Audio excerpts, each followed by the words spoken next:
Can you imagine what it's like to live out your best romantic dream ever? That fantasy you're so obsessed with that it could only be found in your imagination? Well, that's what I had, in real life. I fell in love with Steve when we were in high school. We were so in love with each other that we swore never to love anyone else, ever. He was handsome, respectful, sweet, and he took me out on the most thoughtful and romantic dates. He was every girl's dream boyfriend, and sometimes the other girls would try to steal him from me, but they'd never succeed. He only had eyes for me, and I only had eyes for him. Hey, there's something I'd like you to do before this story takes a wild and awful turn. Like this video and subscribe to the channel. Hit that notification bell while you're at it too. Thanks. Now I'll continue. We went to the same college for 4 years, and when we were finished, he took me on a vacation to a little island in the South Pacific and proposed to me there. Everything was falling into place for me. At just the right time. When we got back home, we announced our engagement, and the wedding plans began pretty quickly. We didn't have to deal with a lot of the stress that couples face when planning to get married. Steve's parents were really rich, so they bought us a really nice house. They also deposited some money into our accounts because they knew it would take us a while to find good jobs since we were just out of college. I'm sure you want to hear about my wedding, right? We had the most luxurious wedding ever. The venue was almost like a palace and everything looked so shiny and expensive. Our wedding cake was the size of a small house, I swear. I can't keep stressing enough on how perfect everything was. Until we spent 1 year together without trying to have kids, but after a while, Steve thought we should try. I just think that you and me combined would make the most adorable baby ever. He kept saying. Now I know that it's usually the woman who wants a kid more than a man, but it was the other way around here. I still wanted to have more time to myself. Plus, being pregnant is not fun. But I gave in anyway, and before I knew it, my tummy was growing and growing. And growing and growing. At 6 months, I was way too big. Whoa, Bessie, you're getting huge. I think there's more than one kid in there. Unless you're giving birth to an elephant, I think we should get you checked out. Steve said. I hadn't taken an ultrasound yet because I'm sort of traditional, and I didn't want to know the baby's gender, but Steve was right. I was too big. I needed to find out why. You were right. The doctor said to my husband. About what? There's more than one baby in there. Twins? Yay! Wrong. What? We both gasped. You're having triplets, and they're all girls. Congratulations. I had mixed feelings. On one hand, I always wanted baby girls. On the other hand, 3 babies at once would be so much work. I'd probably have to give up my career to stay home with them. But I tried not to think too much. Everything had gone so perfectly well in my life up to then, so why would things change now? Steve was over the moon. It was like Christmas every day. He spoiled me even more and bought me all the things I craved and more. Then he started buying loads of cute baby clothes and toys. We prepared a big nursery for the babies, and it was almost like a fully stocked baby shop. Then on a calm summer evening, they came. It was an easy delivery at the hospital. It's like they just popped right out. Don't get me wrong, it was still painful as hell. But after seeing my babies' faces, all that pain melted right away. We named them Monica, Phoebe, and Robin. They were gorgeous, and I saw them as perfect little angels until about 2 weeks later when they became extremely annoying. They'd cry and cry all the time, and nothing I did would make them stop. But then, whenever Steve came around, they'd stop and smile. How come they only cry around you? He asked one night.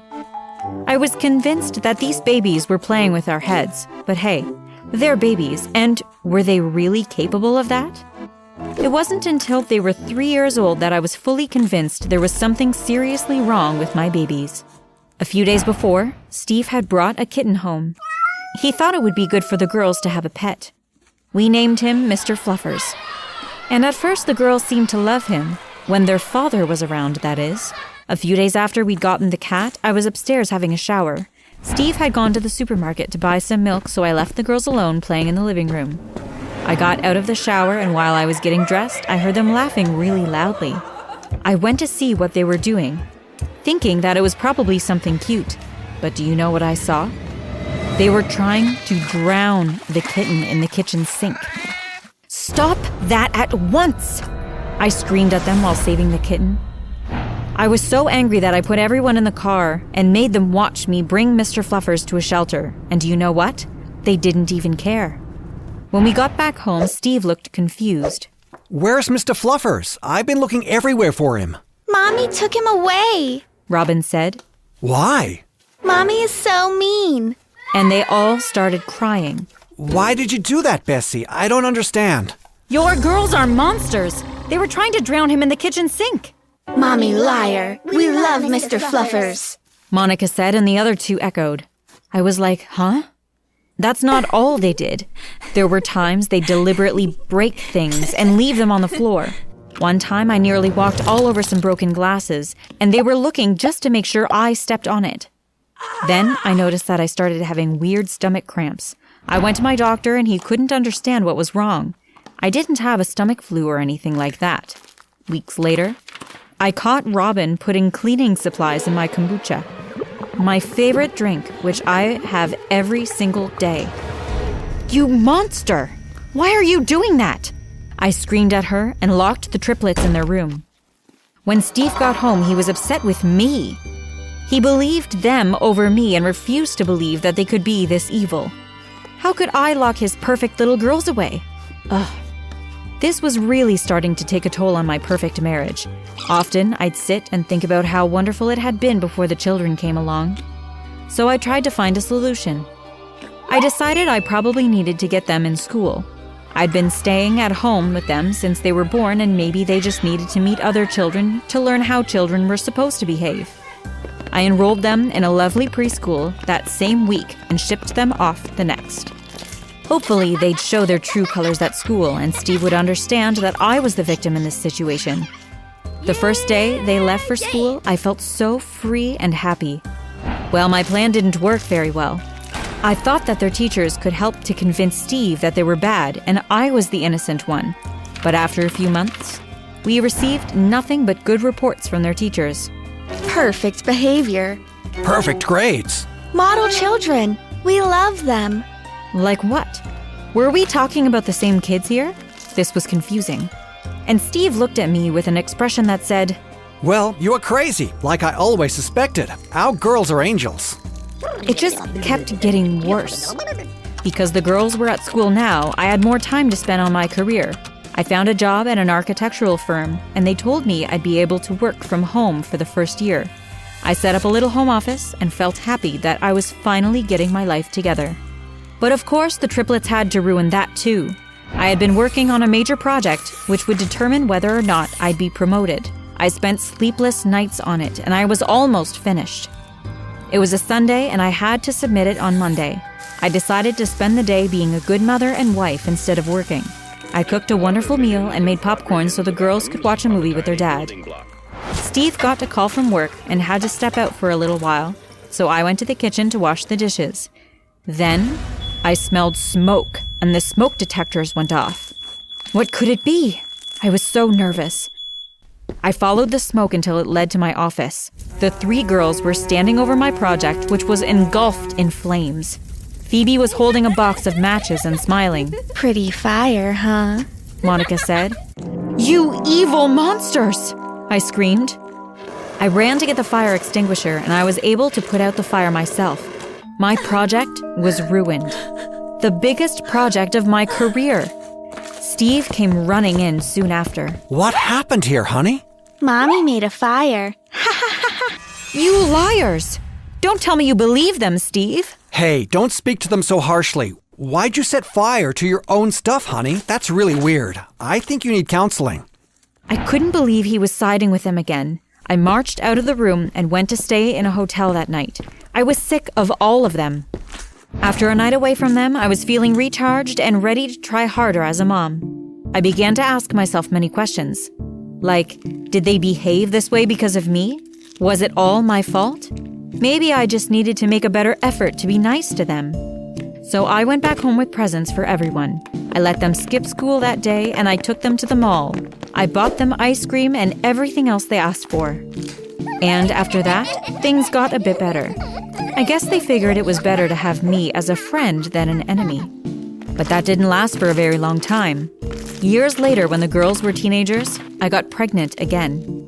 I was overjoyed. Would I have a normal baby this time? I hoped I would. After a few months, I found out I was having a boy. I became plump, rosy, and very happy. Soon the triplets would leave home for college, and I'd get to focus on trying to be a wonderful mom to a sweet boy. This could be my chance to start over. The girls sensed that I was too happy, and this is when they started behaving horribly again. They'd deliberately leave the house in a mess and spill things in odd places, almost like they wanted me to trip, fall, and hurt myself. I'd always clean everything up without being angry, so I guess they thought they needed to try harder because one morning as I was walking down the stairs to get some breakfast from the kitchen, I felt a rough push and went tumbling down the stairs. I woke up in a hospital bed surrounded by Steve and the girls. "Someone pushed me," I said. No, honey, Phoebe said you threw yourself down the stairs on purpose. The girls tried to catch you, but it was too late. "That's a lie." No, it isn't, Mom. You're very lucky, Bessie. You nearly lost the baby. A middle-aged doctor said as he entered the room. Then I realized that this was probably part of the girls' horrible plan. They wanted me to lose my baby. What was I going to do? When I was well enough to leave the hospital, I went home for a while and decided I needed to leave unnoticed. I snuck out after midnight and took a train to town, which was about an hour away. I found a hotel and stayed there until the night I was ready to give birth. Everything was running smoothly at the hospital until the doctor decided that I needed to have a C-section. They put me to sleep for the operation, and when I woke up, everything was hazy. "Where's my baby?" She's right over there. the nurse said while pointing to the crib next to me. I looked inside. It was empty. "There's no baby there," I said. She looked shocked, then left the room. Then I saw a group of nurses and doctors outside of my room, and they all looked alarmed. "What's going on? What happened to my baby?" No one spoke to me, and then I saw the police arrive. Ma'am, I'm sorry, but it appears that your baby has been kidnapped. We really have no idea how this happened. We will show you the camera footage, and I hope that you'll be able to identify this person," one of the cops said. They took me to a little security room, and that was when I saw it. One of the triplets had my baby boy in a blanket, and she ran through the hospital and hopped into a cab. I called Steve immediately so he could see for himself that his girls were evil. I don't know how they knew where I was, or even that I was ready to give birth, but they found me and took my baby. Right now, I am devastated, just hoping I will get to see him someday. All 3 girls ran off, and we haven't heard from them since then. At least Steve believes me now, but I will never forgive him for not trusting me in the past.